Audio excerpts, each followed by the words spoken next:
2025-2026 অর্থ বছরের শেষ প্রান্তিকেও কমেছে স্বস্তি, আবারও ঊর্ধ্বমুখী দেশের মূল্যস্ফীতি। বিশেষ করে জ্বালানি ও সবজির বাজারের অস্বাভাবিক দাম বৃদ্ধি মূল্যস্ফীতির এই গতিকে ত্বরান্বিত করেছে। বিস্তারিত জানাচ্ছেন মরিয়ম আজিজ মৌরিন।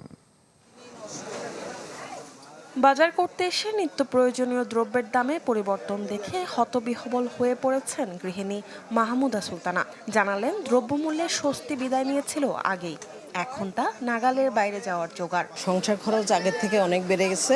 আমাদেরও তো লিমিটেড আয়, কিন্তু সবাই, ব্যবসায়ী বলেন, চাকরিজীবী বলেন, সবাই হিমশিম খাচ্ছে। একই দশা চাকরিজীবী মোহাম্মদ এবাদুল ইসলামেরও। তিনি জানান, বর্তমান বাজারে সীমাবদ্ধ আয় দিয়ে পুরো মাসের খরচ চালাতে হিমশিম খেতে হচ্ছে তাকে। দ্রব্যমূল্যের দাম যেভাবে বৃদ্ধি পেয়েছে, তাতে মানুষের আয় যেটা, এতে মানুষের চলতে কষ্ট হচ্ছে।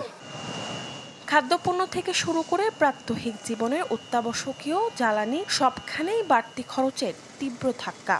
দিন শেষে আয় ও ব্যয়ের হিসেব মেলাতে হিমশিম খাচ্ছেন মধ্যবিত্ত থেকে নিম্ন আয়ের মানুষ। সংসার চালাতে আমাদের হিমশিম হয়ে যেতেছে, কারণ এখন বাজারের নিম্নগতি কারণে যে কোনো সবজি কিনতে যান 100 টাকা, 120 টাকা, 150 টাকা নিচে কোনো সবজি নাই।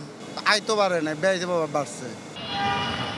ভোক্তাদের এই হাসফাস বাস্তবতার প্রতিফলন মিলছে সরকারি পরিসংখ্যানেও।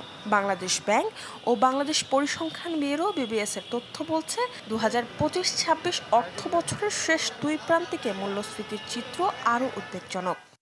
বাংলা কিউআর যেখানে নগদ পেমেন্ট সেখানে। সারা দেশে 10 লাখেরও বেশি মার্চেন্টে নগদে পেমেন্ট করুন খুব সহজে।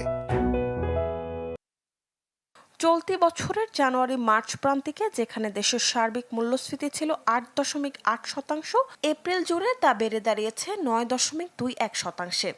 অর্থাৎ মাত্র এক প্রান্তিকের ব্যবধানে সার্বিক মূল্যস্ফীতি বেড়েছে প্রায় 0.41%। মূল্যস্ফীতির এই ঘোরদৌড় উস্কে দেওয়ার পেছনে সবচেয়ে বড় ভূমিকা রাখছে জ্বালানি খাত। বাজার ব্যবস্থাপনা করে যে আমরা উন্নত করব পরিস্থিতি, সেটাও খুব একটা আমাদের কাজে লাগছে না।